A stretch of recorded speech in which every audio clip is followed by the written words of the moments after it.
ஓம் சக்தி. இன்னைக்கு எல்லாருக்கும் இன்னைக்கு சாப்பாடு செய்யலான்னு இருக்கிறோம். அன்னதானம் சாப்பாடு, விருந்து சாப்பாடு, தேவையான பொருட்கள். ஏன்னா நீ மாலை போகிறவங்களாம் சாப்பாடு அன்னதானம் போடுறதா வேண்டியிருந்தேன். சரி அது நீங்கள் செஞ்சிடலாம் அப்படின்ட்டு பார்க்கலாமா எப்படி செய்யறதுன்னு.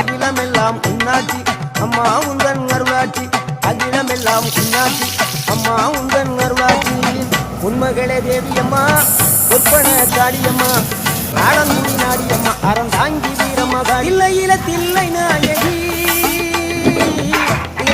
கம்பளத்தில் பெரிய நாயகி, இல்லையில தில்லை நாயகி, கம்பளத்தில் பெரிய நாயகி, தென்மதுரை நகரினிலே செவ்வ